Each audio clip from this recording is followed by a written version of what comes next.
This is a show that will blow your mind, but it might not. It all depends. Do you like breakfast and a book with a friend?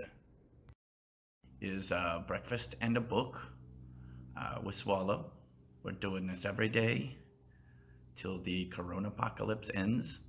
I'm going to basically try to entertain people, talk about a book, talk about food, and all that good stuff. Today, I slept a full 8 hours, feeling pretty darn good. And so I got up. I made a simple breakfast though, because Ariel and I are gonna like sit down and have like a second breakfast. This is, and all that good stuff. So I made oatmeal, very simple oatmeal. I actually cook it uh, on the stovetop. I think it's just better that way. Butter, we've mentioned this. People apparently think it's weird to put butter on oatmeal. I don't get it. Put the butter on the oatmeal, people. This is what it's all about. So, put butter on the oatmeal, and I also have tea. Happy Sunday, by the way.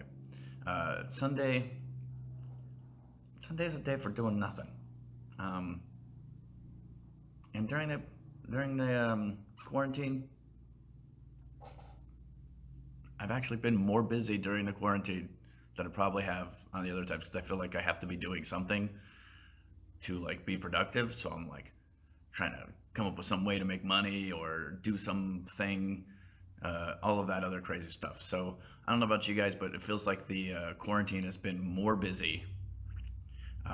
Um, it's like it's like I'm constantly going like, okay, what's the cool idea I have to try to make a few extra bucks so that we don't end up homeless.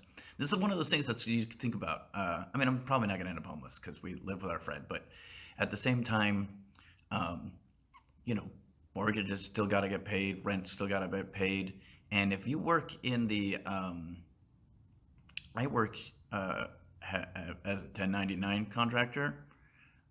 Thanks, Dolly. Dolly says, "Hey, Ron, digging your live streams. I'm doing my best, I'm just trying to be out here entertaining the people.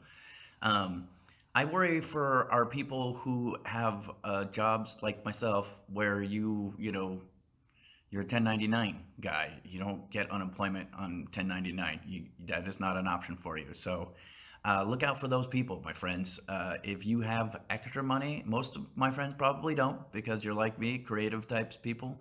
But if you are those type of people who have a little extra cash that you can throw to the artists, go for it. Help them out.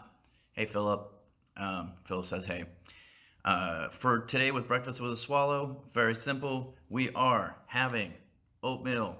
The oatmeal has butter because I am not a barbarian. Apparently, a lot of people were very surprised that there is butter in oatmeal, and I was like, I don't think I've ever eaten oatmeal without butter. I don't understand how that would even exist because it's delicious and it mixes well with any kind of warm oatmeal, malto-meal, any of that stuff. Oh, malto-meal. I haven't had malto-meal forever. Tasty wheat. I think that's what they called it in the Matrix. Tasty wheat. So anyways, I'm out of brown sugar, and I don't know if brown sugar is an emergency to go to the grocery store. So I'm opting to not go get that. And so the oatmeal is delicious, but I did have brown sugar. No, not brown sugar. Cinnamon and sugar mix left. So I made some cinnamon and sugar oatmeal. I got tea because everyone should have tea in the morning, you guys. Tea is delicious. The book we're going to be talking about today is one of my favorite books in existence. It is, oh yeah, this is backwards. It's The Restaurant at the End of the Universe. That is by Douglas Adams, who also wrote Hitchhiker's Guide to the Galaxy, So Long and Thanks for the Fish, and I'm forgetting the next one. Um, oh yeah, Life, the Universe, and Everything. So Yeah, cream of wheat. Ah, that's the other one. Cream of wheat, so delicious. Cream of wheat was very good. My friend Carol said cream of wheat. Philip Mullins, I can't eat oatmeal without a ton of butter and sugar. Exactly, Philip. Because oatmeal is kind of weird tasting. It's like bland, kind of tastes like metal. Not like metal, but like metal. Um, so let's read the back of restaurant, the restaurant at the end of the universe. In the beginning, the universe was created. They made a lot of people. Oh, wait. In the beginning, the universe was created. This made a lot of people angry and has been widely regarded as a bad move. You decide. Come along on a zany journey to the low-rent neighborhood of the cosmos with Earthling Arthur Dent, sexy space cadet Trillian, the imperturbable alien Ford Prefect, and Zaphod Beeblebrox, the two-headed, three-armed ex-head honcho of all creation. Don't forget to bring a towel, but don't bother to pack a lunch. You'll be dining at the restaurant at the end of the universe. Stefan, your eyes are really puffy this morning. Get some rest, my brother. Yeah, I know. Funny thing is, I got more rest tonight than I did the night before, yesterday, so I don't know. My friend Christy says yogurt and boiled eggs for me. That's good. That's more healthy, probably. Philip with a side of crust, yes. And yes, the Mickey Mouse Bowl. This is how I do it. I enjoy this Mickey Mouse Bowl. Ariel and I bought them at, I believe, the dollar store. And if you guys haven't read The Restaurant at the End of the Universe, you are missing out. Every Douglas Adams book that exists is a book you should read because it's hilarious. It would almost be too complicated to explain the plot to The Restaurant at the End of the Universe, but I will say this. Basically, some people are trying to kill Arthur Dent, Trillian, Ford Prefect, and Zaphod Beeblebrox because they've stolen a very fancy spaceship. And also because they're just annoyed with them. And then they avoid them, sort of, and then to escape, Ford shrinks down the ship, but you don't know it's shrunk down. It just seems like they disappear, and the other two are on the ship, but then they find out they're on the ship in the pocket of Zaphod. And then Zaphod goes to another planet where everybody is, where the sort of the Hitchhiker's Guide to the Galaxy is written and published. And then they go to, after that, they realize some shit is going down, so they steal a ship, try to go to somewhere else. Then they end up on another planet with the guy who's the leader of the universe, but he doesn't know he's the leader of the universe. It's very wacky. And at some point, they end up at Millie's, I want to say it's called Millie's, at the restaurant at the end of the universe that's on a planet B with, I can't remember the exact name of the planet off the top of my head, but and they're eat at the restaurant at the end of the universe. Then they leave the restaurant at the end of the universe and they end up on prehistoric Earth through weird fictional time travel. Now, here's what I'm going to do. I'm going to open this part of the book and I'm just going to read because if you haven't heard this, you'll know. And if you have heard this, you're going to hear it again. What I like to do when I'm looking for a book and it's an author I don't know, obviously I know Douglas Adams, but if it's an author I don't know, what I like to do is I like to open up in the middle of the book and just read something and see the style of writing, see if I like it, see if it makes me feel good, and then go from there. So, let's see.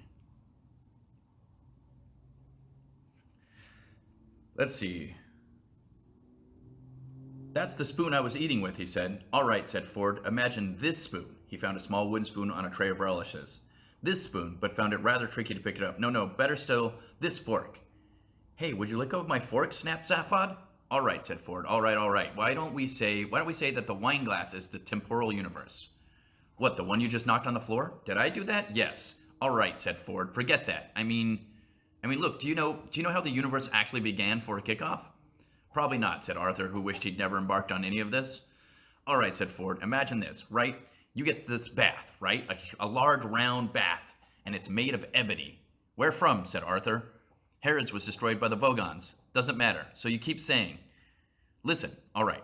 You get this bath, see? Imagine you've got this bath, and it's ebony, and it's conical.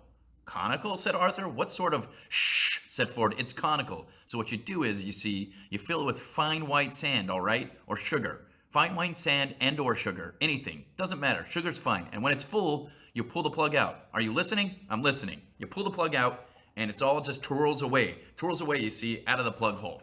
And that is the universe. This friggin' book is hilarious. I don't know if I could. I don't know if I could suggest this harder. Just get all of the Douglas Adams books. I don't care how you read. If you read physical books, go for reading physical books. If you don't, get it on your phone, get it on your tablet, your Nook, however it is you read books.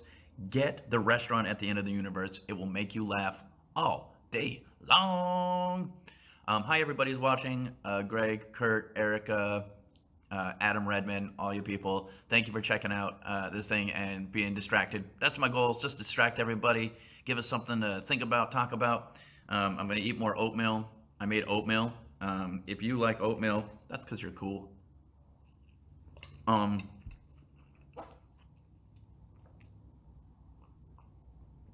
Douglas Adams has also written The Hitchhiker's Guide to the Galaxy, which is the classic, probably one of the greatest books ever written, period, in my mind. It gives you the answer to the question, the universe. Actually, that might be life, the universe, and everything. It's been so long, I've read all of them, and they're all kind of blend together in a weird amalgam of information and wackiness. The answer to life, though, is 42, which, if you're a programmer, you know that 42 is what they use for the random number, which is basically to say that life is random as hell. Like, who knows? I wanted to be a pro football player. I know. My favorite thing is it gets to book 5. Yes, it does get to book 5. It was supposed to be a trilogy, and then it was 5 books, which makes total sense, right? Yes, and he calls it the increasingly misnamed trilogy. Yeah, Erica, that's funny. Philip says, I want the Ron Swallow audiobook series of Douglas Adams. Ron Swallow reads while eating. Yes, let's open up and do that again. Let's see here. Eventually stung by the continuous series of contemptuous looks that Marvin appeared to be giving him, he took a deep breath and clambered out on the steeply inclined side of the building. Marvin followed him, and together they began to crawl slowly and painfully down the 15 floors that separated them from the ground. As he crawled, the dank air and dust choked his lungs. His eyes smarted, and the terrific distance down made his head spin. The occasional remark from Marvin of the order of, This is the sort of thing you life forms enjoy, is it? I ask merely for information," did little to improve his state of mind. Dude, you should watch the movie 43. It's hilarious. I'll check it out. Oh yeah, I gotta eat crunchy stuff for that. That's a great idea. Oh man, chips, right? I'll just eat Doritos and read.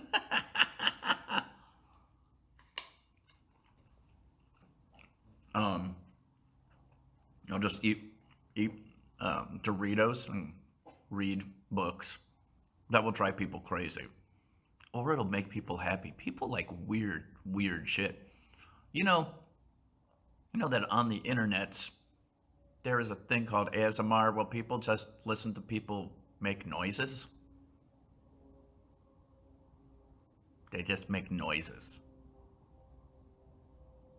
I want to make a fake ASMR video where I'm just like and see if people like that. I kind of sound like a billy goat there.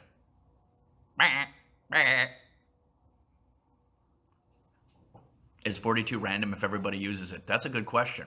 It is if you don't use it at a time that anyone expects. You should stop having, when I had my birthday for my 42, birthday, we used 42, obviously, and Ariel got me this great shirt that has 42, the equation of life. Um, life and the universe over everything equals 42, I believe it was. Um, Kelly says Madison, that's her daughter, had me film her walking on rocks. Yes, 42. See, random. You gotta just like if you think about it, life is random. You don't know where anything's gonna go. I would have never guessed that I'd be 43 living with Donald Trump, as our president during a pandemic where I can't leave my house. Um, I don't know how I would guess anything like that. So to believe that life is anything but random is weird to me. It's this. If there's a plan, somebody is overly creative, in my opinion. I don't think there's a plan per se. I think we all just are spinning on this crazy planet like 100 miles per hour, much faster than 100 miles per hour. I don't know why I'm saying that. It's probably like a few thousand miles per hour. And we're just hurtling through space and doing the best we can. And we're probably not the only life. There probably is some weird guy with 3 heads on a ship that's powered by randomness, and he's gonna be never come here. And if he does, it's because the planet is destroyed and he's saving one person or something, or accidentally saves one person. All I'm saying, guys, is that we've us living in quarantine town is okay. We gotta just push through it every day. Be silly. Just be silly. We saw Ariel and I saw a lady singing karaoke songs, just like that. She just changed some of the words for quarantine. Erica in it says aliens created us as a joke. That's probably they could make an argument. I know my mom believes that human beings were spliced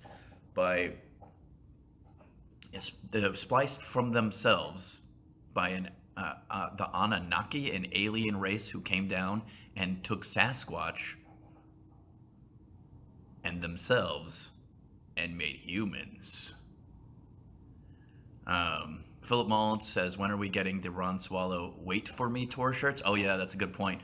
If you guys don't know or listen to Nerd Goat, we have a running joke about how much I weighed at a certain time in my life, because I just know all my life based on what I weighed. And even now, I just want to tell you what I weigh and then say what I weighed at another time. I don't know why. But anyways, yeah, those shirts aren't coming anytime soon. Why aren't we taller then? I know, right? We should be Sasquatch sized. That is the best question. I'm going to ask her that next time I see her. Because the aliens are tall and Sasquatches are tall. So why aren't we also tall? But no, we could be invented by aliens. Who knows? We don't know. I mean, we know that evolution is real, but maybe evolution was put into place by aliens.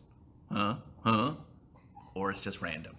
It's just random because in the infinity of the universe, in the infinite possibilities of the universe,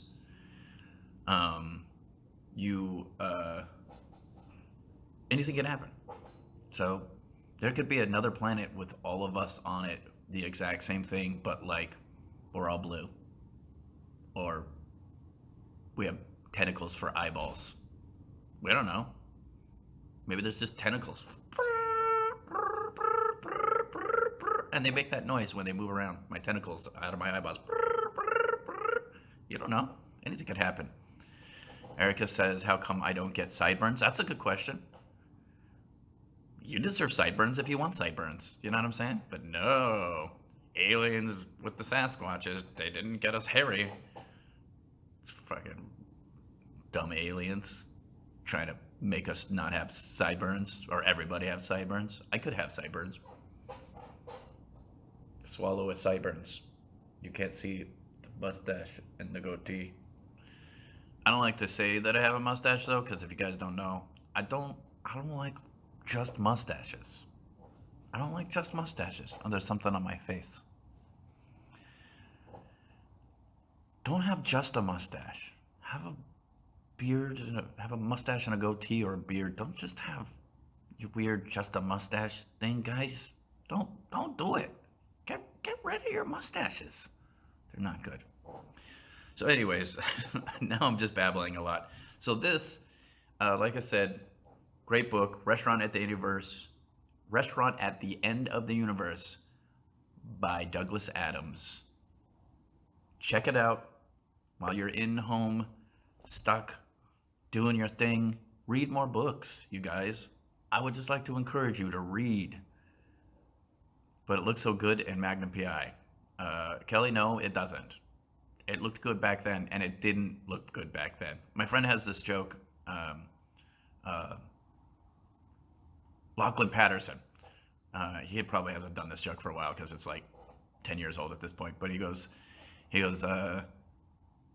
whatever happened to the mustache? Remember back in the day, if you had a mustache, you were like Magnum PI or Burt Reynolds. Now, when you have a mustache, you're like Magnum PI or Burt Reynolds. So, yeah. Philip Mullen says the pandemic is just part of the Matrix.